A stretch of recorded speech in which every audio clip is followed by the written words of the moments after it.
बांग्लादेश के रिश्तों के बीच एक नया विवाद सामने आया है। बांग्लादेश के प्रधानमंत्री तारिक रहमान के करीबी सलाहकार जावेदुर रहमान को भारत में दिल्ली के इंदिरा गांधी अंतर्राष्ट्रीय एयरपोर्ट पर करीब 2.5 घंटे तक रोककर पूछताछ की गई और ये विवाद इतना बढ़ गया कि बाद में जब उन्हें भारत में प्रवेश करने की मंजूरी मिली तब तक वो इतना नाराज हो चुके थे कि भारत में रुके बिना कोलंबो के रास्ते वापस ढाका लौट गए। आपको बता दें, जावेदुर रहमान एक क्षेत्रीय बैठक में हिस्सा लेने के लिए दिल्ली पहुंचे थे। उन्हें हिंद महासागर क्षेत्रीय संगठन से जुड़े कार्यक्रम में शामिल होना था, जिसका आयोजन भारत की ओर से किया जा रहा था, लेकिन एयरपोर्ट पर इमिग्रेशन जांच के दौरान उन्हें रोक लिया गया और उनकी एंट्री क्लियर नहीं की गई।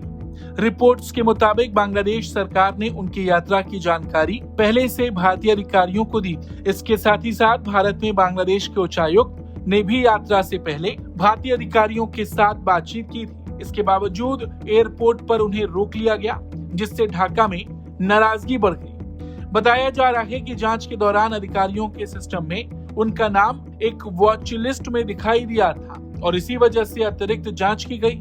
हालांकि इस बारे में भारत सरकार की तरफ से कोई आधिकारिक बयान सामने नहीं आया है। कुछ रिपोर्ट्स में ये भी कहा गया कि जावेदुर रहमान डिप्लोमेटिक पासपोर्ट की जगह सामान्य पासपोर्ट पर यात्रा कर रहे थे, जिस पर सार्क स्टिकर लगा हुआ था। माना जा रहा है कि इसी कारण उनकी पहचान और यात्रा संबंधी दस्तावेजों की अतिरिक्त जांच की गई।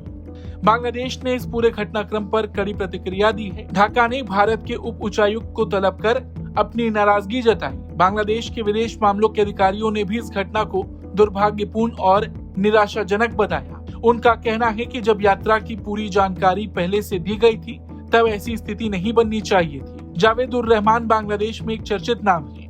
पेशे से डॉक्टर रहे रहमान राजनीतिक विश्लेषक और लेखक हैं। उन्हें प्रधानमंत्री तारिक रहमान का करीबी सलाहकार माना जाता है।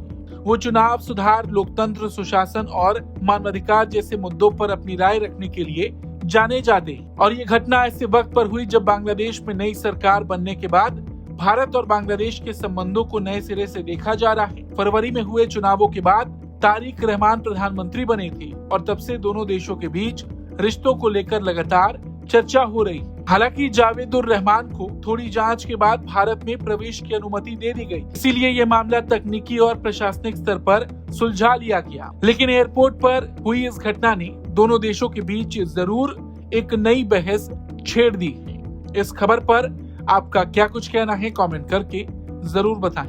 Bureau report, Bharat.